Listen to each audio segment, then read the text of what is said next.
ইহুদি এসে একজন মুসলমানের বিরুদ্ধে নালিশ করেছে আল্লাহর নবীর দরবারে। নবীজি সাক্ষ্য প্রমাণ নিয়ে সবকিছু শুনে মিলে রায় দিলেন ইহুদির পক্ষে, মুসলমানের বিপক্ষে। কারে কয় মিজান? নবীজি বিচার করতেছেন, ইহুদির বক্তব্য শুনে মুসলমানের পক্ষে রায় না দিয়া রায়টা দিলেন ইহুদির পক্ষে।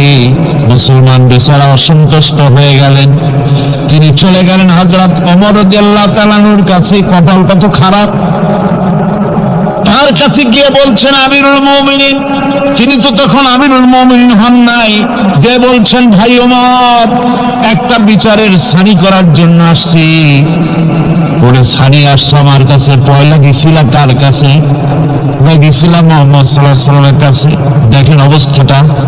সবকিছু শুনে নিলে আমি মুসলমান, চান্দা দেই, জিহাদের পয়সা দেই, সাথে সাথে থাকি, জামাতে নামাজ পড়ি, জিহাদের ময়দানে যাই। বিচারটা আমার পক্ষে না হয়ে রাসূল ইহুদির পক্ষে রায় দিয়ে দিলেন। এটা একটা কথা হইল নাকি? আপনি বিচক্ষণ মানুষ, সবকিছু শুনে নিলে আপনি বিচারটার সানি করে দেন। হযরত ওমর বলেন, বাবাজি অপেক্ষা করো, আমি তোমার বিচারে সানি করতেছি, দাঁড়াও।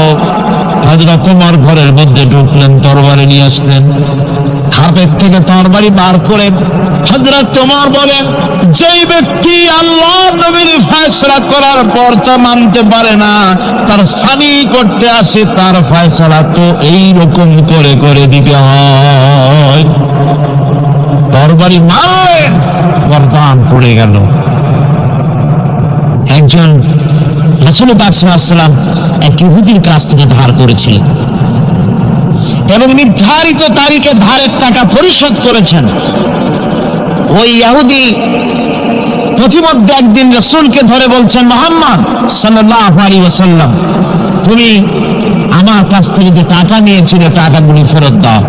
উনি বলছেন, আমি তো টাকা তোমাকে ফেরত দিয়েছি। কয় না, আমি টাকা পাইনি, টাকা ফেরত দেয়। হুজুর বলছেন দিয়েছি, আর ও বলছি দাও। এমন সময় একজন সাহাবী এসছেন, বলছেন হুজুর এখানে কি হচ্ছে? হুজুর বলছেন, এই লোকটার কাছ থেকে আমি টাকা নিয়েছিলাম, টাকাটা ফেরত দিয়েছি, তারপরে সে আমার কাছে বলছেন আমি ফেরত দেইনি। সাহাবী বলছেন, হুজুর আমি জানি আপনি তাকে টাকা ফেরত দিয়েছেন। হুজুর বলছেন, তা কি করে হয়? আমি যখন টাকা গ্রহণ করি তখনও তুমি এখানে উপস্থিত ছিলে না, আর যখন আমি টাকা তাকে ফেরত দেই তখনও তুমি তা দেখোনি, তুমি কোনো সময় এর সাক্ষী ছিলে না, উপস্থিত ছিলে না। তুমি কি করে বলছো যে আমি তার টাকা ফেরত দিয়েছি? তুমি সাক্ষ্য, তুমি যে সাক্ষী, তার প্রমাণ কি? কি করে তুমি তা বলছো? সাহাবী বলছেন, ইয়া রাসূলুল্লাহ, আমরা আল্লাহ রাব্বুল আলামিনকে চিনতাম না, অসংখ্য মূর্তি পূজা করতাম, আমাদের বাপ দাদারা 14 গোষ্ঠী মূর্তি পূজা করত। আপনি বলেছেন এই মূর্তি পূজা চলবে না, এক আল্লাহর গোলামি করো, তার দাসত্ব করো। আল্লাহরে দেখি নাই, আপনার কথা মতো মা বাপের ধর্ম পরিত্যাগ করে, হাজার হাজার শত শত মূর্তিগুলিকে পরিত্যাগ করে এক অদাথা আল্লাহরে বিশ্বাস করেছি, দেখি নাই। আপনি বলেছেন ফেরেশতা আছে, দেখি নাই, বিশ্বাস করেছি। আপনি বলেছেন জাহান্নাম আছে, বেহেশত আছে, দেখি নাই, বিশ্বাস করেছি। আপনি বলেছেন এ দুনিয়া, এই জীবন জীবন নয়, আর একটা জীবন আছে, ওখানে আমাদেরকে উপস্থিত হতে হবে, জবাবদিহি করতে হবে আল্লাহর দরবারে। দেখি নাই, সাক্ষী পাই নাই, তবুও আপনার কথা মতো বিশ্বাস করেছি। হে আল্লাহর নবী, কোন সাক্ষ্য প্রমাণ ছাড়া শুধুমাত্র আপনার কথা মতো যদি এতগুলি বড় বড় কথা বিশ্বাস করতে পেরে থাকি, তাহলে ইহুদির এই মাত্র কয়েকটা টাকা ফেরত দিয়েছেন, এই কথা কেন বিশ্বাস করব না? অবশ্যই ফেরত দিয়েছেন, কোনো সন্দেহ নেই। গভীর রজনীতে আল্লাহর নবী ঘুমিয়ে আছেন।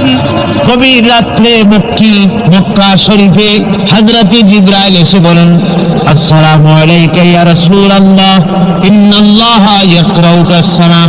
হুজুর, আল্লাহ আপনাকে সালাম বলেছেন, আর আমি দেখে এলাম আপনার ঘরের চতুর্দিকে কাফেররা তরবারি নিয়ে দাঁড়ানো। মেহেরবানি করে আপনি ঘুমের থেকে জেগে হিজরত করে মদিনায় চলে যান। নবীজি ঘুমের থেকে জাগলেন, হযরত আলীকে ডেকে বলেন, আলী রে, আমার বিছানার উপরে আরাম করে ঘুমায় থাকো, শুয়ে থাকো। আল্লাহর অর্ডার হয়েছে, আমি মদিনার দিকে চললাম। আমার ভাইরা, হযরত শেখ খুদা আলী রাসূলের দিকে তাকিয়ে বলেন, ইয়া রাসূলুল্লাহ, আপনার বিছানায় আপনার চাদর, আপনার কম্বলখানা গায়ে দিয়ে আমি শুয়ে থাকবো। সকালবেলায় কাফির বেঈমানেরা এই ঘরের মধ্যে ঢুকে আপনার বিছানায় আপনার চাদর মুড়ি দিয়ে আমি আলীকে তারা মুহাম্মদ মনে করবে, আর আমাকে মুহাম্মদ মনে করে তাদের তরবারি দিয়ে তারা আমাকে টুকরা টুকরা করে জমিন থেকে বিদায় করে দেবে। আমি আলীর দিনের মধ্যে কোনো দুঃখ কষ্ট থাকবে না, বরং আমার মনের মধ্যে এটাই তৃপ্তি হবে যে আমি আলীর জীবনের বিনিময়ে আল্লাহর নবী দুনিয়ায় বেঁচে আছেন। ভাইরা আমার, নবীজি ঘরের থেকে বেরোলেন। ঘরের থেকে বেরিয়ে দেখেন চতুর্দিকে কাফেরেরা হাতে এক মুষ্টি বালু নিলেন, সাহাতিল ওযু করে দম করে বালুটা ছাড়িয়ে দিলেন। চতুর্দিকে কাফেরে দাঁড়ানো, কাফেরদের চোখে বালু চলে গেল। বালি চোখে গেলে অবস্থাটা কি হয় আপনারা জানেন। দুই হাত দিয়া চোখ রগড়াতেছে কাফেরেরা। নবীজি সরে গেলেন, একটা কাফেরও দেখতে পেল না কোন ফাঁকে নবী চলে গেলেন।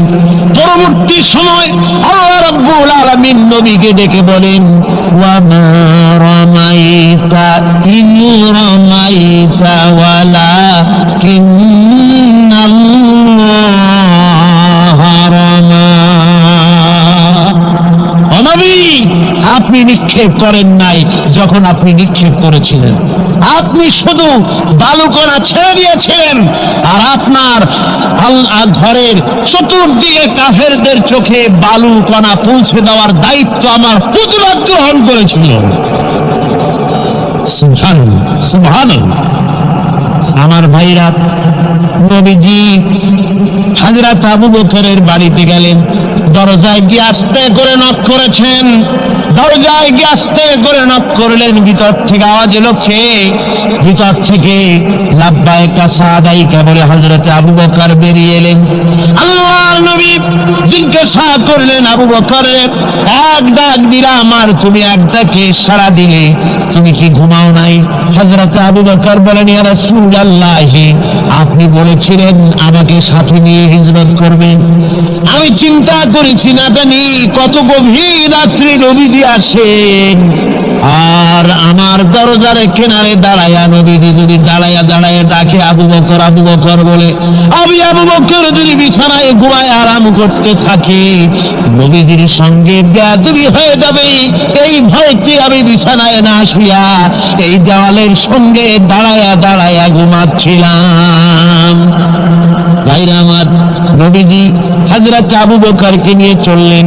কাবার দিকে তাকালেন, বাইতুল্লাহ শরীফের দিকে তাকায়া নবীজি চোখ থেকে দর দর করে পানি পড়ে আর দেখে বলেন, এখানে কাবা।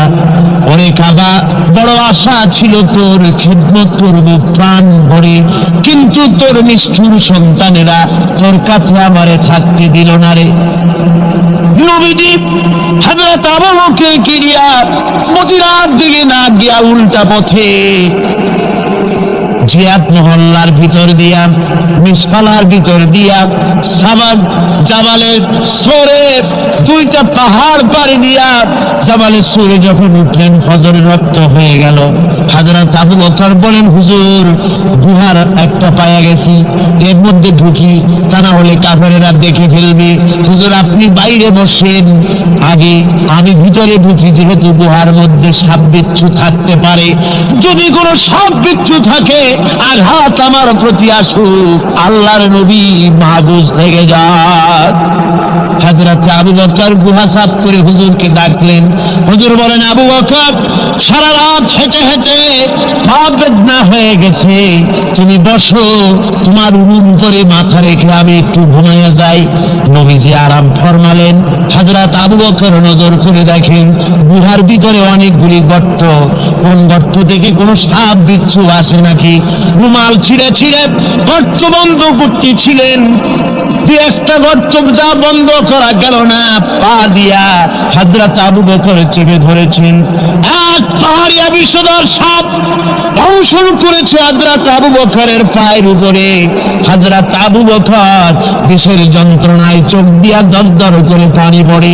রাসূলের ঘুম ভেঙে গেল। নবীজি তাকায় দেখেন আবু বকর কান্দে।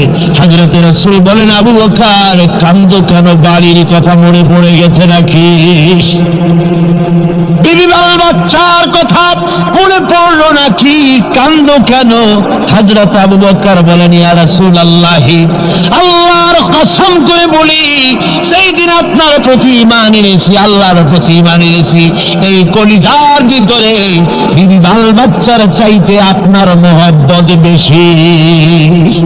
সাপে আমাকে কেটেছে তাই কাঁদতেছি। হুজুর সঙ্গে সঙ্গে মুখ থেকে থুতু মোবারক বার করে সাপে কাটা জায়গায় থুতু মোবারক লাগিয়ে দিলেন, যন্ত্রণা বন্ধ হয়ে গেল।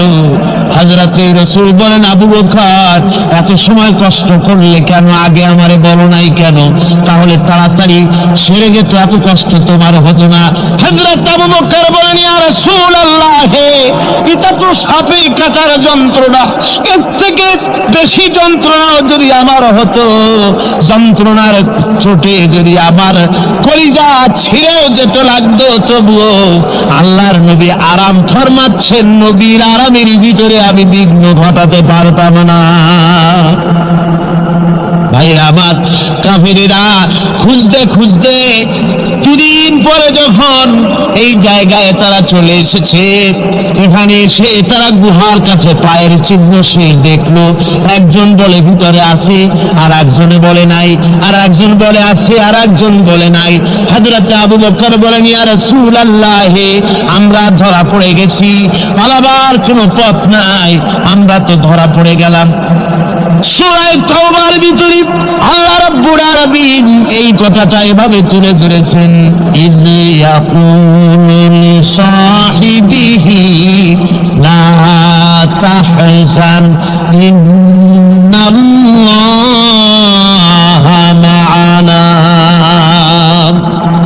আল্লাহ নবী ডেকে বলেন, আবু বকর ভয় পেও না, আমরা মাইনরিটি নই, আমরাই মেজরিটি, আমাদের সংখ্যাই বেশি, ওদের ভয় তুমি করো না, কোনো চিন্তা করো না, ভয় পেও না, আল্লাহ রাব্বুল আলামিন আমাদের সাথে আছেন। সুবহানাল্লাহ, সুবহানাল্লাহ বিহামদিহি, আল্লাহ রাব্বুল আলামিন আমাদের সাথে আছে, কোনো চিন্তা করো না, ভয় পেও না। আমার ভাইরা, বান্দা যখন আল্লাহর প্রতি ঈমান আনে, আল্লাহর প্রতি যখন তার মহব্বত বেড়ে যায়, আল্লাহর উপরে যখন সে নির্ভর করতে শেখে, তখন সে দুর্জয় নরশার্দুলে পরিণত হয়ে যায়। জোরে বলেন সুবহানাল্লাহ।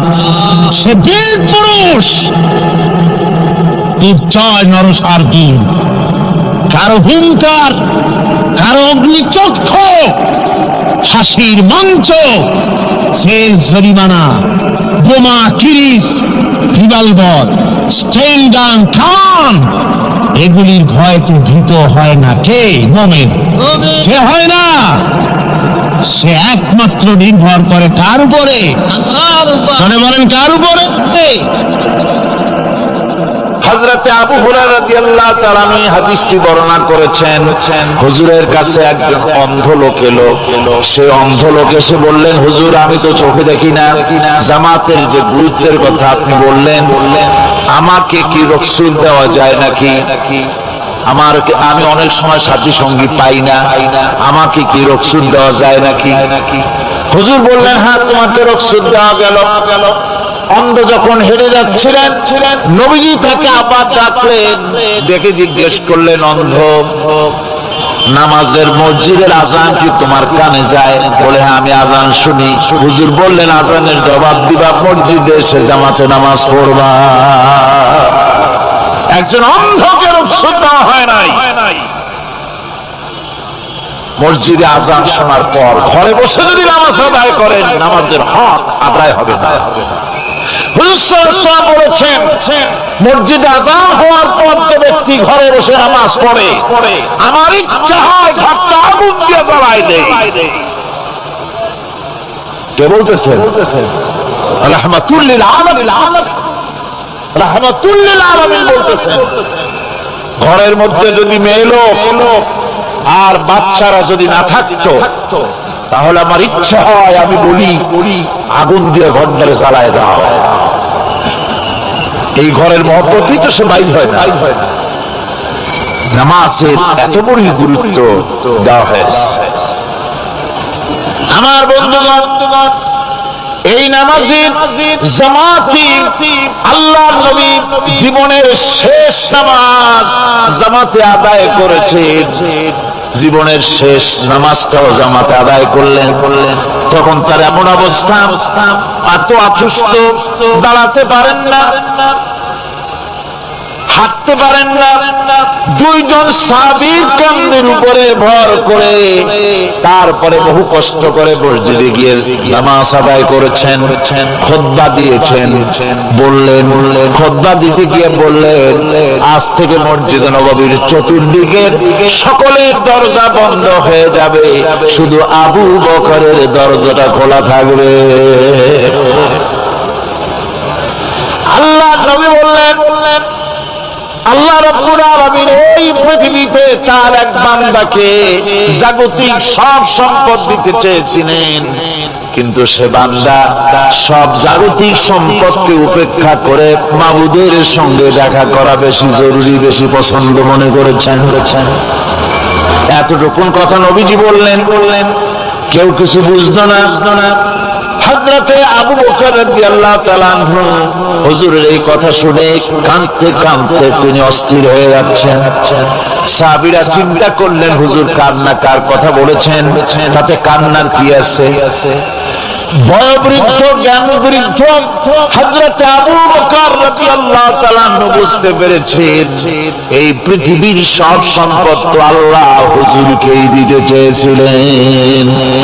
তিনি সমস্ত সম্পদকে উপেক্ষা করে তার মাবুদের সঙ্গে দেখা করার জন্য প্রস্তুতি নিয়েছেন। তার মানে হলো আল্লাহ নবী বিদায় হয়ে যাবেন, আমরা নবী থেকে এতিম হয়ে যাব।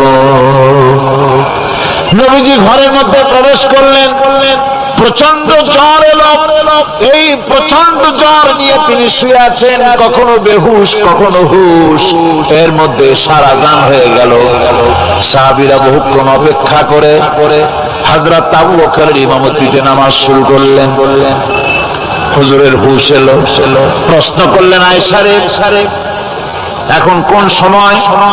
হযরত আয়েশা বলেন, ইয়া রাসূলুল্লাহ, মসজিদে নববীতে নামাজ শুরু হয়ে গেছে। সাহাবীরা অনেকক্ষণ অপেক্ষা করে আমার বাবার ইমামতিতে নামাজ পড়তেছে সবাই, কিন্তু সাহাবীরা কেঁদে কেঁদে নামাজের মধ্যেই কাঁদতে কাঁদতে অস্থির হয়ে যাচ্ছে। তাদের মনের ধারণা হয়েছে নবীজির পেছনে নামাজ পড়ার কিসমত থেকে তারা মাহরুম হয়ে গেল। নবীজি বলেন, আয়েশা দরজা খুলে দাও আর আমার মাথাটা একটু উঁচু করে ধরো, আমি একটু নামাজের দৃশ্যটা দেখি। দরজা খুলে দেওয়া হলো, নবীজির মাথা উঁচু করে ধরা হলো। নামাজের জামাতের দৃশ্য দেখে নবীজি আবার শুয়ে পড়লেন। হযরত আয়েশা লক্ষ্য করে দেখেন নবীজির দুই চোখের কোণা দিয়া পানি পড়তেছে। মা আয়েশা জিজ্ঞেস করেন, ইয়া রাসূলুল্লাহ, নামাজের দৃশ্য দেখে চোখে কেন পানি এলো? হুজুর বলেন, আয়েশা রে, এটা কোনো দুঃখের পানি নয়, এটা তৃপ্তির পানি। এই যে জামাত নামাজ পড়তেছে লোকেরা, এই জামাত কায়েমের জন্য তায়েফের ময়দানে অনেক রক্ত আমার ঝরেছে। উহুদের ময়দানে দান্দার মুবারক শহীদ হয়েছে, সাহাবায়ে কেরাম জীবন দিয়েছে। এই যে জামাত আমি দেখতে পেলাম, ভবিষ্যতের একটা ছবি যেন চোখে ধরা পড়লো। আমার মনে হলো কিয়ামত পর্যন্ত এই পৃথিবীতে আমার যত উম্মত আসবে তারা এইভাবে করে জামাতে নামাজ আদায় করবে। নবীজি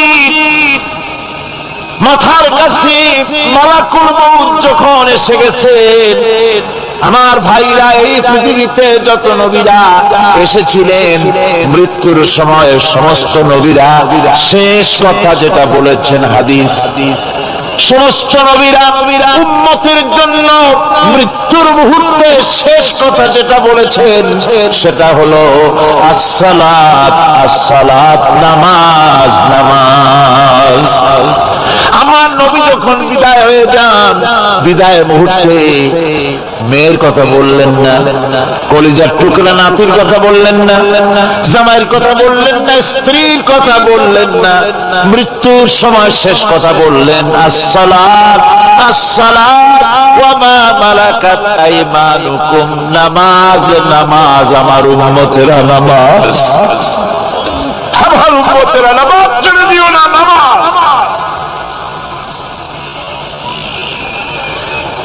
যেই নবী উম্মতের জন্য এত কাঁদলেন, নামাজের জন্য এত কথা বলে গেলেন, আল্লাহ রাব্বুল আলামিন নামাজের জন্য এত নির্দেশ করলেন, নবীজি ইন্তেকালের সময় নামাজের কথা বলে দিলেন। সেই মুসলমান আজ নামাজ আদায় করে না, নামাজ পড়ে তো নামাজ শুদ্ধ হয় না। হযরত হুযায়ফা রাদিয়াল্লাহু তাআলা আনহু তিনি একবার ইয়েমেন সফর করেছিলেন, এক মসজিদে নামাজ পড়লেন, একজনকে তিনি নামাজ পড়তে দেখলেন, নামাজ পড়তে দেখে তিনি অপেক্ষা করলেন, লোকটার নামাজ হয়ে যাওয়ার পর তিনি প্রশ্ন করলেন, আল্লাহর বান্দা তুমি কতদিন এরকমের নামাজ পড়তেছো? তিনি বললেন প্রায় 40 বছর তো হবে আমি এরকম নামাজ পড়তেছি। হযরতে হুযায়ফা বলেন তুমি কি আমারে চেনো? কয় না, চিনি না। হযরত হুযায়ফা বললেন আল্লাহর বান্দা শোনো, আমি হচ্ছি আল্লাহর নবী মুহাম্মদুর রাসূলুল্লাহ সাল্লাল্লাহু আলাইহি ওয়াসাল্লামের সাহাবী হুযায়ফা। ও আল্লাহর বান্দা, তুমি যেভাবে নামাজ পড়েছো এইরকম যদি 40 বছর নামাজ পড়ে থাকো, আল্লাহর কসম করে বলি নবীজি যে নামাজ শিখাইছেন তোমার সে নামাজ হয় নাই। রাসূলুল্লাহ নামাজ হয় নাই, নামাজ পড়লেই হবে না। রাসূলুল্লাহ বলেছেন সাল্লু কামা রাআইতুমুনি উসাল্লি, নামাজ পড়ো সেইভাবে যেভাবে আমার পড়তে দেখো। বিশ্বাস করুন ভাইরা, নামাজ যদি না হয় হরতাল করিয়া, মিছিল করিয়া, বিক্ষোভ করিয়া, যে কোনো আন্দোলন করে ইসলামকে বিজয়ী করা যাবে না যতক্ষণ পর্যন্ত নামাজ সহি না হবে। নামাজ হচ্ছে ফাউন্ডেশন, নামাজ নাই কিচ্ছু না। ঠুকঠাক করে 2টা সেজদা দিয়ে উঠে যাবেন, আপনার ইসলামী আন্দোলনের 4 পয়সার দাম নাই। নামাজ আগে, জিহাদের ময়দানেও নামাজ, যেখানে আছেন ওখানেই নামাজ পড়তে। নামাজ নামাজ এই নামাজ হচ্ছে মুসলমানদের সবচেয়ে বড় জিনিস। নামাজ হয় না, নামাজ যত পড়া হয় অধিকাংশ নামাজ হয় না। নামাজের ভিতরে তা'দীল আর কাম, তা'দীল করা ওয়াজিব। যতক্ষণ দাঁড়িয়ে থাকবেন, রুকুতে থাকবেন, যতক্ষণ দাঁড়ায় থাকবেন ততক্ষণ অন্তত এক তাসবিহ পরিমাণ তো বটেই। যদি তা না হয়, রুকুত থেকে দাঁড়ালেন, সিজদায় চলে গেলেন, ওয়াজিব তরক হলো। সেজদা দিলেন না, নামাজ ফাসিদ হয়ে গেল, নষ্ট হয়ে গেল। এটা পাগলামি না। নামাজ সহিভাবে আদায় করতে হবে। নামাজ থেকে দাঁড়াবেন, রুকুত থেকে দাঁড়ায় গেলেন, বলবেন রব্বানা লাকাল হামদ, রব্বানা লাকাল হামদ হামদান কাসীরান তাইয়িবান মুবারাকান ফীহি। একজন সাহাবী এই দোয়াটা পড়ছিলেন। নামাজ শেষ করে আল্লাহর নবী প্রশ্ন করলেন, নামাজের ভিতরে অতিরিক্ত এই কথাগুলি কে বলেছ? সাহাবী ভয় পেয়ে গেলেন। ভয় তিনি বললেন, হুজুর আমি বলেছি। হুজুর বললেন, তুমি জানো না আমি নবী, তুমি নবী না, আমি যা দেখি তুমি দেখতে পাও না। তুমি যখন এই দোয়াটা পড়তেছিলে আমি লক্ষ্য করেছিলাম আল্লাহর রহমতের ফেরেশতারা প্রতিযোগিতা করতেছিল তোমার আমলনামায় কে কত বেশি নেকি লিখবে। রুকুতে দাঁড়ায়া এটা পড়বেন। সেজদায় চলে যাবেন, দুই সেজদার মাঝখানে ততক্ষণ বসে থাকবেন যতক্ষণ একটা সেজদার ভিতরে ছিলেন। পড়বেন আল্লাহুম্মা গফিরলি ওয়ারহামনি ওয়াহদিনি ওয়াফিনি ওয়ারযুকনি। নামাজের মধ্যে দোয়া করতেছেন, আল্লাহ আমারে ক্ষমা করে দাও। সব দোয়া সব হুজুরের। আমাকে ক্ষমা করো, আমাকে হেদায়েত দাও, আমাকে সুস্থ করো, আমাকে রহম করো, আমাকে রিজিক দাও। সুবহানাল্লাহ। নামাজের ভিতরে দোয়া কবুলের সময়, নামাজের সিজদার ভিতরে দোয়া কবুল হয়। এইভাবে করে রাসূল করিম সাল্লাল্লাহু আলাইহি ওয়াসাল্লামের নামাজটা কেমন হাক্কানি উলামাদের কাছ থেকে জেনে নেবেন। যেহেতু হুজুর বলেছেন সাল্লু কামা রাআইতুমুনি উসাল্লি, নামাজ পড়ো সেইভাবে যেভাবে আমাকে পড়তে দেখো। হুজুর সাল্লাল্লাহু আলাইহি ওয়াসাল্লাম ফতে মক্কার দিনে সকলকে ক্ষমা করে দিয়েছিলেন, কিন্তু 5 জন নারী আর 6 জন পুরুষ সম্পর্কে বলেছিলেন এদেরকে যেখানে পাও সেখানে হত্যা করো। এর মধ্যে ওয়াসি বুঝতে পেরেছি মুহাম্মদ সাল্লাল্লাহু আলাইহি ওয়াসাল্লাম আল্লাহর রহমত করুণার নবী, দয়ার নবী, তার কাছে যদি আমি যেতে পারি তাহলে তিনি আমার সম্পর্কে যদি তার সামনে যেতে পারি তাহলে তার কঠোর মনোভাব আমার প্রতি নরম হয়ে যাবে। এই মনে করে সাহাবায়ে কেরামদের চোখ এড়ায়া তিনি হুজুরের সামনে গিয়ে হাজির হয়ে গেলেন। হুজুর তাকে দেখি বললেন, তোমার নাম না ওয়াসি? তিনি বললেন, হ্যাঁ আমার নাম ওয়াসি। হুজুর বললেন, তুমি আমার চাচাকে শহীদ করেছো? ওয়াসি বললেন, জাহালাতের কারণে তা করেছি। হুজুর বললেন, কেমনে শহীদ করেছো আমার চাচাকে, আমার একটু শোনাও। ওয়াসি বলতে লাগলেন, আমি বললাম দিয়ে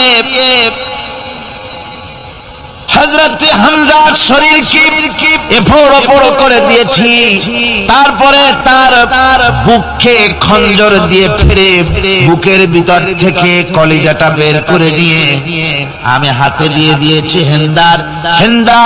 হেন্দাই কলিজা চিবিয়ে খেস। রাসূল পাক সাল্লাল্লাহু আলাইহি ওয়াসাল্লাম হাদিস শরীফে এসেছে, ওয়াসির বর্ণনা যখন তিনি শুনতেছিলেন রাসূলের চোখ থেকে তখন পানি পড়ে দাড়ি মোবারক ভিজে পড়তেছিল। ঘটনা শোনার পর রাসূলুল্লাহ বললেন, ওয়াসি তুমি কি চাও? ওয়াসি বললেন, আমি ইসলাম কবুল করতে চাই। হুজুর তাকে মুসলমান বানালেন। বললেন, তুমি মুসলমান হলে কিন্তু সব সময় তুমি আমার সামনে আসবে না, তার কারণ তোমাকে দেখলে পরে আমার মনের ভিতরে আমার চাচার কথা মনে উঠে যাবে। আমি আমার আব্বাকে পাই নাই, আব্বার স্নেহ যত্ন আমার কিসমতে তেমন হয় নাই। আমার চাচা হামজা আমাকে পিতার মতো করে আমাকে স্নেহ করেছে, তোমাকে দেখলে পরে তার কথা মনে পড়বে, সুতরাং তুমি সবসময় আমার সামনে আসবে না। ওয়াসি সেদিন শপথ নিয়েছিলেন, রব্বুল আলামিন আমি জাহালাতের কারণে যেই বল্লম দিয়ে ইসলামের একজন শ্রেষ্ঠ সন্তানকে আমি শহীদ করে ফেলেছিলাম, আমি বুঝতে পারি নাই। ওই বল্লমটা আমি হেফাজতে রেখে দিয়েছি। তুমি আমার এই দোয়া মঞ্জুর করো, আমি যেন এই বল্লম দিয়ে এই পৃথিবীর নিকৃষ্ট ইসলামের কোন দুশমনকে যেন আমি শেষ করে দিতে পারি। আল্লাহ পাক দোয়া তার মঞ্জুর করে নিলেন। মুসাইলামা কাযযাবের বিরুদ্ধে হযরত আবু বকর সিদ্দিক রাদিয়াল্লাহু তাআলা আনহু যে বাহিনী পাঠালেন, হযরত ওয়াসি সেই বাহিনীর মধ্যে ছিলেন। আর তিনি সেই বল্লমটা দিয়ে, যে বল্লম দিয়ে তিনি হযরত হামজাকে শহীদ করেছিলেন, সেই বল্লমটা দিয়েই ইসলামের নিকৃষ্ট শত্রু মুসাইলামা কাযযাবকে দুনিয়া থেকে তিনি বিদায় করে দিলেন। আমার ভাইরা রাসূল পাক সাল্লাল্লাহু আলাইহি সাল্লামের ইন্তেকালের পর এ পর্যন্ত নবুয়তের যারা দাবি করেছে এক হিসাবে জানা গেছে 28 জন দাবি করা হয়ে গেছে। রাসূল বলেছেন আমার পরে 30 জন মিথ্যাবাদী নবুয়তের দাবি করবে। কতজন করবে? হয়ে গেছে, বাকি আছে কত? এর মধ্যে গোলাম মোহাম্মদ একজন। গোলাম মোহাম্মদ দাবি করলো যে আমি নবী। তার অনেকগুলি বই কিতাব সে লিখলো। বইয়ের মধ্যে এক জায়গায় সে লিখেছে, তার বইয়ে এক জায়গায় লিখেছে যে আমি স্বপ্নে দেখলাম আল্লাহ আমার সামনে উপস্থিত। আল্লাহ আমার সামনে এসেছেন পুরুষের আকৃতিতে, আর আমি তখন স্বপ্নের ভিতরে আমি নিজেকে একজন নারীর মতোই মনে করলাম। স্বপ্নের ভেতরেই আল্লাহ পাক পুরুষ হিসাবে আমাকে ব্যবহার করলেন। আমি স্বপ্নের মধ্যেই গর্ভবতী হলাম এবং স্বপ্নের ভিতরে আমি গোলাম মোহাম্মদ মসিহে রূপান্তরিত হয়ে গেলাম। নাউযুবিল্লাহি মিন যালিক। গোলাম মোহাম্মদ বলছে আল্লাহ পাক ওহীর মাধ্যমে আমাকে জানিয়েছেন, আল্লাহ আমাকে বলেছেন গোলাম মোহাম্মদ তুমি হচ্ছ আমার সন্তান তুল্য। নাউযুবিল্লাহি মিন যালিক। এইভাবে অসংখ্য মিথ্যে কথা দিয়ে বইপত্র রচনা করেছে। লোকেরা তার কাছে নবুয়তের প্রমাণ চেয়েছে। আসলে শরীয়তের বিধান হচ্ছে হুজুরের পরে যদি কেউ নবুয়তের দাবি করে তাহলে তাকে সে নবী কিনা এর কোন প্রমাণ তার কাছে চাওয়া জায়েজ নাই। যেহেতু প্রমাণ চাইতে গেলে বোঝা যায়, সন্দেহ হয় কিছুটা প্রমাণ দিতে পারলে তাহলে সে নবী হবে। কথা বুঝতে পেরেছেন? এই জন্য রাসূলের পরে যদি কেউ নবুয়তের দাবি করে তাহলে তার কাছে নবুয়তের দাবির কোন প্রমাণও চাওয়া যায় না। বিনা প্রমাণে রাসূলের পরে নবুয়তের দাবি যেই করবে সে কি হবে? জোরে বলেন কি হবে? কাফের হয়ে যাবে। দুনিয়ার সমস্ত উলামা, সমস্ত মুহাদ্দিস, সমস্ত মুফাসসির, দুনিয়ার সমস্ত মুফতি সব একমত, কোনো দ্বিমত নাই গোলাম মোহাম্মদ কাদিয়ানী কাফের। তার অনুসারীরাও তার জামানায় মাওলানা আতাউল্লাহ শাহ বুখারী রাহমাতুল্লাহ আলাইহি তার সঙ্গে একটা বহস হলো।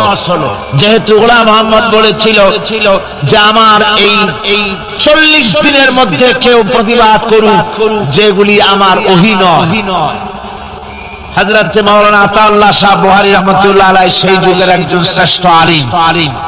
তিনি বললেন আমি তোমার কাছে কোনো প্রমাণ চাই না তুমি নবী কিনা। আমি জানি তুমি মিথ্যাবাদী, তবে তোমাকে বলতে হবে তুমি এই শক্তি কোথায় পেলে। গোলাম মোহাম্মদ বলল কোরআন শরীফে আছে আমার এই শক্তির উৎস। কোথায়? বলল যে এই যে আয়াতটা আমি আপনাদের সামনে তেলাওয়াত করেছি, ঈসা আলাইহিস সালামের এই কথাই গোলাম মোহাম্মদ বলল যে হযরত ঈসা আমার সম্পর্কে বলেছেন ইয়াতি মিন বাদি ইসমুহু আহমদ, আমার পরে একজন নবী আসবেন, রাসূল আসবেন, তার নাম হবে আহমদ, আমি সেই আহমদ। মাওলানা আতাউল্লাহ বুখারী বলছেন তোমার নাম তো আহমদ না, তোমার নাম হচ্ছে গোলাম আহমদ। তার অর্থ হলো হযরত ঈসা আলাইহিস সালাম যে আহমদের কথা বলেছেন তুমি সেই আহমদের গোলাম।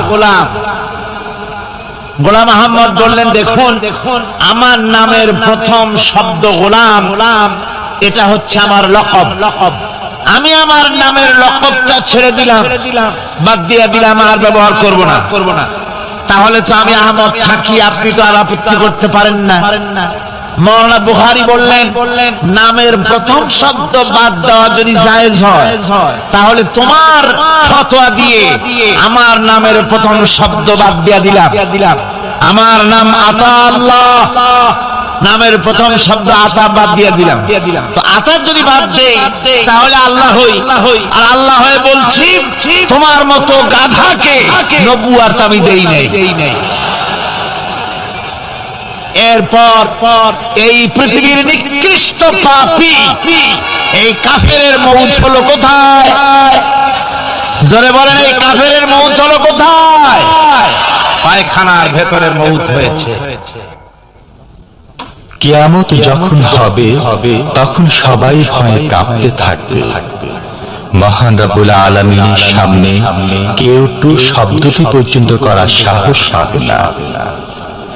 দুনিয়ায় যত নবী পয়গম্বর এসেছিলেন তারাও সে সময় ভয়ে চুপ থাকবেন। কেবলমাত্র আল্লাহর অনুমতি সাপেক্ষে সেদিন বিশ্বনবী রাহমাতুল লিল আলামিন রাসূলুল্লাহ সাল্লাল্লাহু আলাইহি ওয়াসাল্লাম তার উম্মতের জন্য শাফায়াত করার সুযোগ পাবেন। কিয়ামতের দিন 50,000 বছর মানুষরা হাসরের ময়দানে দাঁড়িয়ে থাকবে। 50,000 বছর বিচারের দিনটা লম্বা হবে 50 আলফা সানা মিম্মা তাউদ্দুন। এই পৃথিবীতে তোমাদের গণনা মতে 50,000 বছর যত বড় লম্বা, কিয়ামতের বিচারের দিনটা হবে অত বড় লম্বা। মানুষেরা হয়রান হয়ে যাবে। মানুষের মাথার চাঁদি, গুনাহগারের মাথার চাঁদি ফেটে গিয়া মগজ গুলি গলে গলে পড়তে লাগবে। জিহ্বাটা ঝুলে কুকুরের মতো নাভিস্থল পর্যন্ত পড়ে যাবে। সারা ময়দানে পানি পানি বলে চিৎকার হতে লাগবে। মানুষেরা বিভীষিকাময় দৃশ্য দেখে হয়রান হয়ে যাবে। ভয়ের চোটে কলিজা গলার কাছে চলে আসবে। কোনো উপায় নাই। মানুষেরা হয়রান হয়ে গিয়ে হযরত আদম আলাইহিস সালামের কাছে যাবেন। আল্লাহর কাছে একটু সুপারিশ করেন আমাদের বিচার হয়ে যাক। হযরত আদম বলবেন আমার দ্বারা সম্ভব নয়। আমি নিজে আল্লাহর হুকুমকে ভঙ্গ করেছিলাম। জানি না আল্লাহ রাব্বুল আলামিন আমার সাথে আজকে কি ব্যবহার করেন। মিয়া সাহেব মাথা খাটা, বুদ্ধি খাটা, চিন্তা করেন আকল দিয়ে, বিবেক দিয়ে। আবাল ভাষা আদম আলাইহিস সালাম আল্লাহর দরবারে কথা বলতে সাহস পাবেন না। বলবেন নূহের কাছে যাও। নূহ আলাইহিস সালাম বলবেন আমি পারবো না। ইব্রাহিমের কাছে চলে যাও। ইব্রাহিম আলাইহিস সালাম বলবেন আমিও পারবো না। সকলে এক এক অজুহাত দিবেন। বলবেন যাও মুসা আলাইহিস সালামের কাছে, তিনি বলবেন আমিও পারবো না। যাও ঈসা আলাইহিস সালামের কাছে। হযরত ঈসা বলবেন আমি তো পারবোই না, কারণ গোটা পৃথিবীর শত শত কোটি নাসারা আমারে আল্লাহর ছেলে বলেছে। আমি তো তাদেরকে কথা বলতে পারি নাই। জানি না আজ হাসরের ময়দানে আল্লাহ রাব্বুল আলামিন আমার সাথে কি ব্যবহার করেন। তবে আমি একটা পরামর্শ দিতে পারি। আল্লাহ রাব্বুল আলামিনের দরবারে আজকে কেবল কথা বলতে পারবেন বিশ্ব নবী জনাবে মুহাম্মদুর রাসূলুল্লাহ সাল্লাল্লাহু আলাইহি ওয়াসাল্লাম। হাসরবাসীরা তার কাছে যাবেন। নবীজি মাকাম মাহমুদ আল্লাহর দরবারে সিজদায় পড়ে যাবেন। এই সিজদায় কত কাল চলে যাবে আল্লাহ পাক ভালো জানেন। সিজদায় পড়ে শুধু কাঁদতেই থাকবেন। রব্বুল আলামিন বলবেন হাবিব মাথা উঠান, আপনার দরখাস্ত আমি আল্লাহ রব্বুল আলামিন মঞ্জুর করে নেব।